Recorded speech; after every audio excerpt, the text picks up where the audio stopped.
Episode की शुरुआत में हम बेकी को देखते हैं जो कि टीवी पर एक रोमांटिक शो देख रही होती है और उस शो को देखकर वो अन्या की फैमिली फोटो को देखने लगती है और एकदम से चौंक जाती है। और फिर हम अन्या को देखते हैं जिसे बेकी का कॉल आता है और वो उसके घर आने के लिए कहती है और कॉल कट करके वो तुरंत उसके घर आ जाती है। तो उसे देखकर अन्या चौंक जाती है और कहने लगती है क्या तुम वास्तव में सुपरमैन हो जो टेलीपोर्ट कर सकती है। पर बेकी उससे कहने लगती है आज वो दिन है जब मैं फाइनली अपने कीमती लॉयड से मिलूंगी और प्रपोज करूंगी कि हम कोर्टशिप शुरू करें। तो ये सुनकर अन्या लॉयड को आवाज लगाती है तो लॉयड वहाँ पर आ जाता है और लॉयड को देखकर बेकी शर्माने लगती है और उसके मुंह से एक शब्द नहीं निकल रहा होता है। तो उसकी केयर टेकर लॉयड से कहने लगती है मुझे माफ करना कि हम बिना बताए आ गए मिस्टर फॉरगर। पर लॉयड उससे कहने लगता है कोई बात नहीं और मुझे यकीन है कि मेरी डॉटर एक दोस्त को पाकर खुश है। और वो बेकी से कहने लगता है मिस बेकी मेरी डॉटर के साथ हमेशा इतनी अच्छी दोस्त बने रहने के लिए तुम्हारा धन्यवाद। तो ये सुनकर बेकी वहीं पर फ्लैट हो जाती है और अन्या अपने मन में कहने लगती है अन्या ने पहले किसी को इस तरह देखा है और ये कह के उसे फियोना याद आती है जिसे हमने पिछले सीजन में देखा था।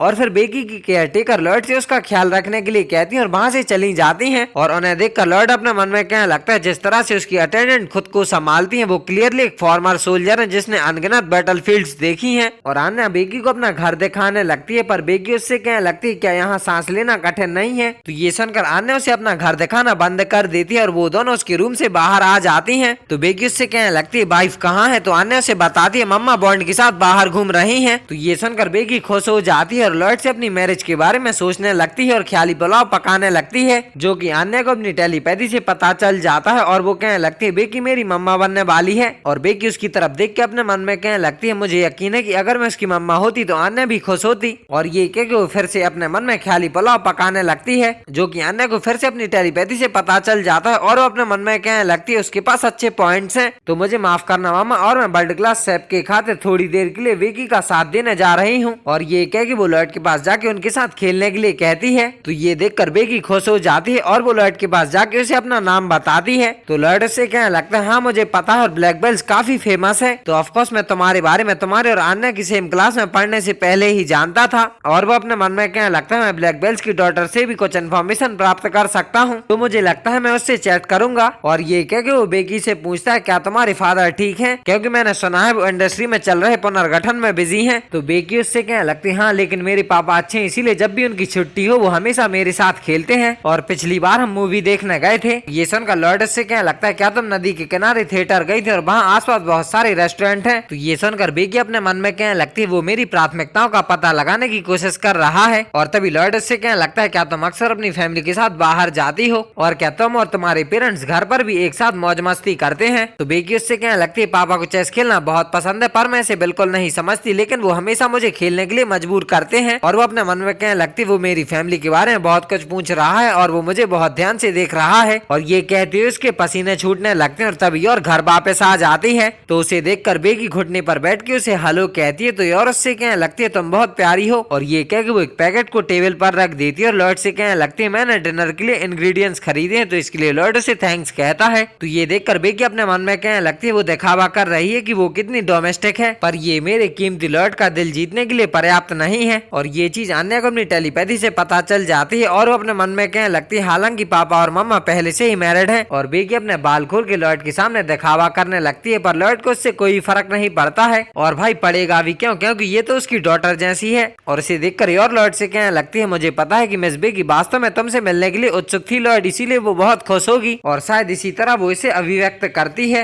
और फिर और उन सभी के लिए चाय लेके आती है और वो लॉयड से दूसरे सोफे पर बैठने के लिए कहती है तो लॉयड वैसा ही करता है। और लॉयड को अपने बाजू में बैठा देखकर बेकी और ज्यादा शर्माने लगती है और उसे देखकर और अपने मन में कहने लगती है ऐसा लगता है कि उसकी तबीयत ठीक नहीं है। पर बेकी लॉयड से कहने लगती है क्या आप मेरी फैमिली में इंटरेस्ट रखते हैं। तो लॉयड उससे कहने लगता है सॉरी मेरा इससे कोई मतलब नहीं था और हो सकता है मैंने बहुत ज्यादा पूछ लिया हो। तो ये सुनकर बेकी उससे कहने लगती है क्या तुम्हारा मतलब है कि तुम सिर्फ मेरे दिल के साथ खेल रहे थे। तो ये सुनकर लॉयड चौंक जाता है और उससे कहने लगता है तुम किस बारे में बात कर रही हो। और ये देखकर और अपने मन में कहने लगती है मेरे घर पहुंचने से पहले वो मिस बेकी के साथ खेल रहा होगा। और ये कहती है वो स्माइल कर रही होती है तो उसे देखकर बेकी और ज्यादा चढ़ जाती है और अपने मन में अपना फाइनल अटैक यूज करने के लिए कहने लगती है। और ये कह के वो अपनी पूरी चाय को जल्दी से पी लेती है और ड्रंक होने का ड्रामा करने लगती है। तो लॉयड कहने लगता है ये बस चाय है पर उसे देखकर और घबरा जाती है और कहने लगती है मैं किसी तरह एक चाइल्ड की ड्रिंक में अल्कोहल मिलाने में कामयाब रही। और ये कह के वो बेकी को उठा के हॉस्पिटल की तरफ भागने लगती है और लॉयड से रोकता ही रह जाता है और बेकी को लेके बहुत तेजी से हॉस्पिटल की तरफ भाग रही होती है और तभी एकदम से उसके बाजू से एक कार आ जाती है, जिसे देखकर और बेकी को ऊपर फेंक देती है और वो कार से टक्कर मार देती है, जिससे और थोड़ी दूर जाके गिरती है। पर वो तुरंत उठ के बेकी को पकड़ लेती है और तेजी से भागने लगती है और बेकी से कहने लगती है अगर तुम सो गई तो तुम मर जाओगी। तो बेकी उससे कहने लगती है ऐसा नहीं है और मैं सिर्फ इसीलिए झूठ बोल रही थी क्योंकि मैं अपनी कीमती लॉयड को डेट करना चाहती थी और मैं नशे में नहीं हूँ। तो ये सुनकर और तुरंत रुक जाती है और उससे कहने लगती है मुझे बहुत खुशी है कि तुम ठीक हो। और ये कह के वो बेकी को नीचे उतार देती है। तो बेकी उससे कहने लगती है आप मुझ पर चिल्लाओगी नहीं। पर और उससे कहने लगती है ये सुनकर मुझे खुशी हुई कि लॉयड को इतना प्यार किया जाता है, मेरा मतलब है वो काफी लवली है, पर मैं लॉयड की तुलना में एक फेलियर हूँ। तो बेकी उससे कहने लगती है लेकिन मेरी कीमती लॉयड ने तुम्हें चुना और तुमने उसके दिल में तीर कैसे मारा मैं जानना चाहती हूँ। तो ये सुनकर और अपने मन में कहने लगती है मैं उसे ये नहीं बता सकती कि हमारी प्रायोरिटीज एक समान है और मेरी यादें थोड़ी धुंधली हैं, लेकिन मेरा मानना है कि उसने मुझे पहले भी बताया है। और वो बेकी से कहने लगती है ऐसा इसीलिए है क्योंकि मैं स्ट्रांग हूँ। ये सुनकर बेकी हैरान हो जाती है और अपने मन में कहने लगती है मेरा कीमती लॉयड स्ट्रांग वुमन को पसंद करता है। और तभी लॉयड और अन्य उन दोनों को ढूंढते हुए वहाँ पर आ जाते हैं और अन्य बेकी को उसका बैग देने लगती है। पर बेकी अपने मन में कहने लगती है मुझे किसी भी तरह उसे दिखाना होगा कि मैं स्ट्रांग हूँ। और ये कह के वो अपने आसपास देखने लगती है तो उसे वहाँ पर एक हैमर मशीन दिख जाती है, जिसे देखकर वो उसके पास चली जाती है और वहाँ बैठे एक आदमी से उस हैमर को चलाने के लिए कहती है। तो वो आदमी उससे पैसे देने के लिए कहता है। तो बेकी उसे एक नोटों की गड्डी दे देती है और हैमर को उठा के उसे चलाने की कोशिश करती है, पर वो जमीन पर गिर जाती है और रोने लगती है और कहने लगती है मैं एक वीक वुमन हूँ। तो और उसके पास आके कहने लगती है क्या तुम ठीक हो। और ये कह के वो उस हैमर को उठा लेती है और एक हाथ से उस मशीन पर दे मारती है, जिससे वो मशीन वहीं पर टूट जाती है और फर्स्ट प्लेस पर आ जाते हैं। और ये देखकर सबके सब चौंक जाते हैं और बेकी लॉयड की तरफ देख के कहने लगती है मेरा कीमती लॉयड अपनी वाइफ को कितने ध्यान से देख रहा है और वो डेफिनेटली उससे प्यार करता है। और वो और से कहने लगती है मुझे लगता है कि मेरा आपसे कोई मुकाबला नहीं है मिसेस, और आप परफेक्ट लेडी हैं, तो मैं आपकी अप्रेंटिस बनना चाहती हूँ और मैं आप जैसी स्ट्रॉन्ग बनना चाहती हूँ। तो ये सुनकर और मान जाती है और फिर हम देखते हैं बेकी की केयरटेकर उसे लेने के लिए लॉयड के घर पर आई होती है और बेकी को पंच मारना सिखा रही होती है और लॉयड और आन्या सोफे पर बैठकर उन्हें देख रहे होते हैं और आन्या कहने लगती है मम्मा के आसपास रहना और भी मजेदार है। और फिर उसके बाद हम लॉयड को हॉस्पिटल में देखते हैं और उसका स्टाफ उससे बातें कर रहा होता है और वहीं पर फियोना उन्हें देख रही होती है। और फिर उसके बाद हम हैंडलर को देखते हैं जो कि फियोना से कह रही होती है यही इस मिशन का बेसिक रनडाउन है और मैं तुम पर भरोसा कर रही हूँ। और ये कह के फियोना को एक फाइल देती है और कहने लगती है मैं वेकेशन से वापस आने के बाद टॉयलाइट को वो मिशन देने की प्लानिंग कर रही थी, लेकिन चीजें बदल गई हैं और ये अर्जेंट है, तो क्या तुम कुछ एडिशनल टास्क कर पाओगी। तो फियोना हाँ कहती तो हैंडलर उससे कहने लगती है लेकिन अपने आप पर ज्यादा दबाव मत डालना। और फिर फियोना वहाँ से जाने लगती है और कहने लगती है एजेंट टॉयलाइट बॉयज का नंबर 1 स्पाई है और उसकी क्षमता के स्पाई को जो भी मिशन सौंपे जाते हैं उनमें से कोई भी आसान नहीं होता है, लेकिन मेरे लिए ये बहुत बड़ी अपॉर्चुनिटी है। और फिर फियोना एक बिल्डिंग को चढ़ के उसके ऊपर आ जाती है और अंदर घुस के अपने मिशन को करने लगती है। तो एक बंदा उस पर अटैक कर देता है पर फियोना उसे हरा देती है, पर तभी कुछ बंदे उस पर गोलियां चलाने लगते हैं, लेकिन फियोना उन सभी को भी हरा देती है और वहां से जाते हुए उन सभी पर एक बॉम्ब फेंक देती है जो कि ब्लास्ट हो जाता है। और फिर अगले दिन हम फियोना को देखते हैं जो कि कहते हुए जा रही होती है अब मुझे यकीन है कि टॉयलाइट फाइनली इसका पता लगा लेगा कि मैं उसकी पार्टनर बनने के लिए सबसे बेस्ट हूँ। पर तभी उसकी नजर वहां रखे कुछ रैकेट्स पर पड़ती है जिन्हें देखकर उसे अपना पास्ट याद आ जाता है जब योर ने उसे टेनिस में हराया था, जिसे याद करके वो वहीं घुटनों पर बैठ जाती है और कहने लगती है योर ब्रायर को हराने के लिए मुझे और ज्यादा की जरूरत है। और फिर उसके बाद हम फियोना को जंगल में ट्रेनिंग करते हुए देखते हैं और फिर मंडे की सुबह हम देखते हैं फियोना ने लॉयड को उसके पेशेंट से संबंधित कुछ डॉक्यूमेंट्स दिए होते हैं जिसके लिए लॉयड से थैंक्स कहता है। तो फियोना उससे कहने लगती है तुम्हारा वेकेशन कैसा था और कोई चेंजेस थे। तो लॉयड कहता है नहीं और वो उससे पूछता है तुम कैसी और मेरे चले जाने के बाद क्या कोई चेंजेस हुए। ये सुनकर फियोना अपने मन में कहने लगती है मैंने अपने मिशन पर बहुत मेहनत की ताकि मैं एक ऐसी वुमन बन सकूं जिसकी तुम तारीफ करोगे। और वो उससे कहने लगती है नहीं वाकई नहीं। और हम लॉयड के पास का सीन देखते हैं हैंडलर उससे कह रही होती है वो सभी टास्क खुद करने के लिए डिटरमिन्ड थी और उसने बेहतरीन काम किया, जिसे याद करके लॉयड अपने मन में कहने लगता है ये सोचना कि मेरे चले जाने के बाद नाइटफॉल मुझ पर हावी हो जाएगी, पर मुझे यकीन है कि उसके भी मिशंस थे। और ये कह के वो फियोना को एक स्मृति चिन्ह का बैग देता है जिसे लेकर फियोना कांपने लगती है और लॉयड की तरफ देखने लगती है। तो ये देखकर लॉयड अपना मुंह दूसरी तरफ कर लेता है और फियोना से थैंक यू कह के वहाँ से चली जाती है और वहाँ से जाते हुए वो काफी खुश होती है। और ये एपिसोड यहीं पर खत्म हो जाता है। आई होप आप सभी को वीडियो पसंद आई होगी। तो मैं मिलता हूँ किसी अगले एपिसोड के साथ बहुत जल्द, तब तक के लिए